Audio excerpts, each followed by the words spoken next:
Good evening and welcome to Biz First in Focus. So this evening our guest is Mr. Bernard Savage, the head of the European Union delegation here in Sri Lanka and the Maldives. Welcome to Biz First in Focus, Mr. Savage. Thank you. Starting off, tell me, what is the role of the European Union here in Sri Lanka over the last couple of years? Well, of course, as you mentioned, the delegation is the representation of the European Union to Sri Lanka and the Maldives, and as such it's a diplomatic representation in the same mode as the representation of any individual country. So we have a long-term mission to represent the European Union to the respective governments of Sri Lanka and the Maldives. But concretely, over the past few years, one of our major tasks, of course, has been to accompany the efforts of Sri Lanka and its donors and other partners in accompanying the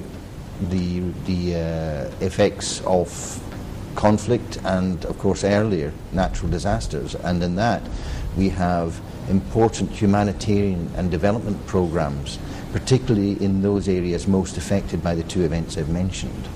Mr. Savage, you've been in the country as the head of delegation for the last couple of years, specifically the last 3.5 years. Have you been successful in your role to fulfill the goals and objectives of the European Union? Well, I'm sure that would be something that would be better asked of my superiors as to whether I've fulfilled that role. But certainly in representing the positions of the European Union, I've tried my best to do so. Especially following the end of the conflict in 2009, we expected Sri Lanka to receive a high number of FDIs, a high number of investments coming in from the West and Europe. However, it does not happen that way. What is the reason behind this, Mr. Savage? Well, of course, business decisions are business decisions and rarely affected directly by a political stance of the company concerned. And quite legitimately, their interests are essentially those of long-term profits. Having said that, I think it's worthwhile pointing out that the European Union is nevertheless one of the largest, if not the largest, source of foreign direct investment into Sri Lanka.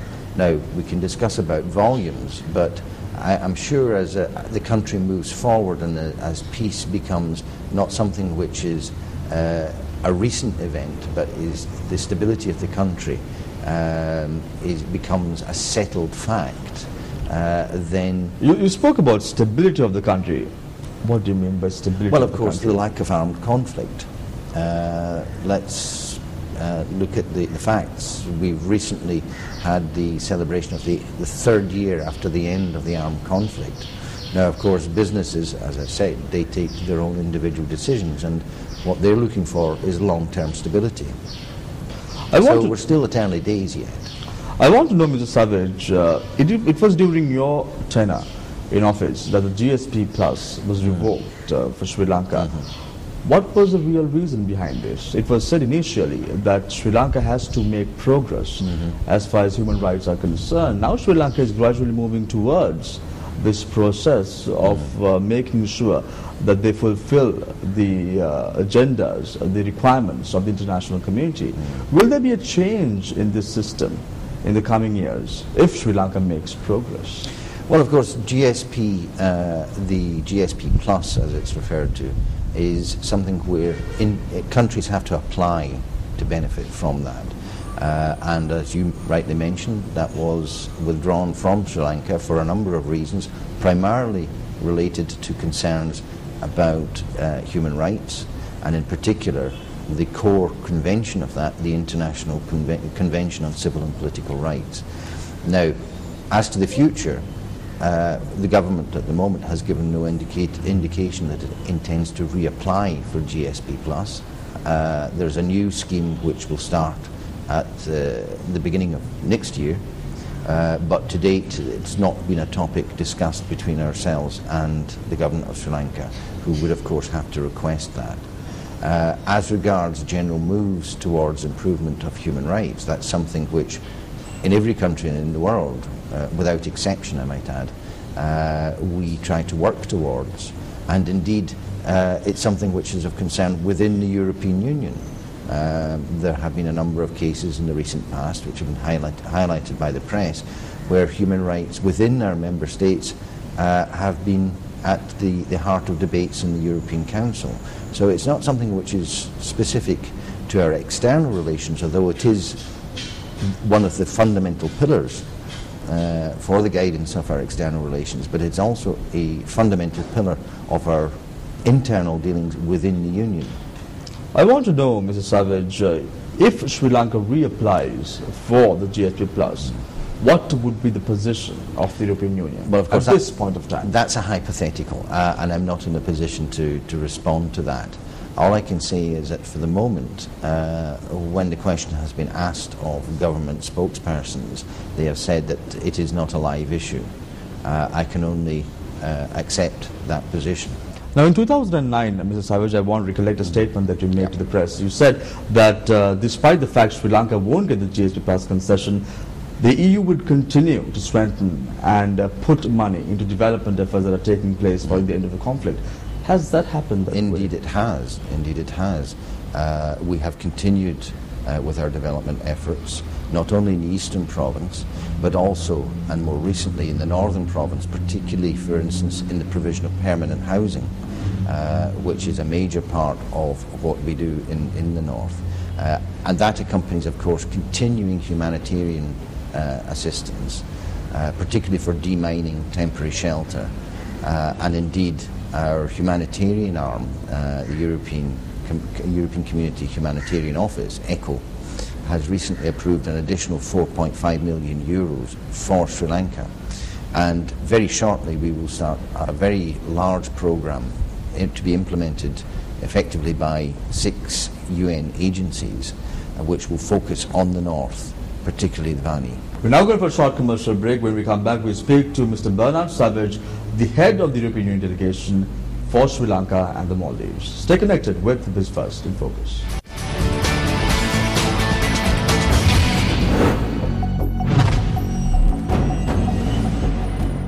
Welcome back to Biz First in Focus. Mr. Savage, we're talking about the GSP Plus concessions. We're talking about the manner in which the European Union has helped Sri Lanka over the last couple of years. I want to know, Mr. Savage, now, political reconciliation and accountability is a key concern of the international community at this point of time. The position of the European Union in respect of this? Well, of course, you're right. Those are 2 key areas of concern. And we share a belief which I think is also shared widely within Sri Lanka on both sides of the house, if you like, that political reconciliation is at the core of building Sri Lanka's future. And in that, I don't think there's disagreement. On the issues of accountability, the most recent publication of the Lessons Learned and Reconciliation Commission also mentions that as a key concern. So I think those are, the fact that those we agree on all sides that those are major issues. Is the Sri Lankan government making progress in respect of political reconciliation and accountability? Well, of course, on political reconciliation there have been initiatives. Of course, there have been talks between the government and the Tamils. There's also the Parliamentary Select Committee, which is still subject to discussion as to who will participate, etc. And of course the LLRC report itself makes a number of very important recommendations in our view, many of which we consider would contribute greatly to forwarding the case, the dossier of political reconciliation in Sri Lanka. Mr. Savage, recently a European Union delegation visited Sri Lanka under the auspices of Jean Lambert, a member of the Green Party in Europe. I want to know, Mr. Savage, what were the conclusions that was reached, that was set out following this particular visit in question? Well, there were no formal conclusions. This was a visit by the European Parliament, and it's made up of politicians from the main groups within the European Parliament. As elected politicians, they of course draw their own conclusions, but I think it's fair to say that the recent parliamentary visits by the European Parliament, headed by Jean Lambert, as you say, have been fruitful in the discussions, and I think the members went home satisfied with their ability to talk to the country's leaders on both sides, both government and opposition, and to visit areas of the country such as the north last year and this year the east. Ms. Savage, you were present at the press briefing as well, where Jean Lambert was expressing her views on the conclusion and recommendations that she put forward to the government in respect of reconciliation and accountability. And she said there, more has to be done in Sri Lanka in respect of political reconciliation and accountability. What do you mean by more has to be done? Well, of course, she was Does that mean that the Sri Lankan government is not really making progress in these premises, and they have to do more in order to achieve political reconciliation and accountability? Well, I think there are two things here. First of all, of course, she was speaking on behalf of her parliamentary delegation, not on behalf of the European Union. She was speaking as an elected politician and reflecting the views of her group in particular. But having said that, I don't think there is any doubt or any controversy surrounding the need to move forward on political reconciliation. There have been commissions, there have been fora, but we need to move forward in terms of practical implementation. And in that, I don't think there's any disagreement between what Jean Lambert said at the press conference and indeed the views of both government and opposition. Is the European Union happy about the progress that has been made by the government of Sri Lanka in respect of political reconciliation and accountability? Well, I think we're still at the stage of discussing the content of the path towards political reconciliation. Once again, I don't think there's any disagreement that we're not there yet. And for this reason, there's the Parliamentary Select Committee and a number of other initiatives. So there's no disagreement that a lot of the content now needs to be implemented, put into place. Sri Lanka will be subjected to a periodic review in November this year at the United Nations Human Rights Council. I want to know what would be the position that would be adopted by the European Union at these sessions. Well, of course, you say subjected, but every member of the Council is subject to the same, including our member states, I might add. This is part of the core business of the UN Human Rights Council. As it is for every country, the basis for looking at a country's progress is the last Universal Periodic Review, which was in 2008.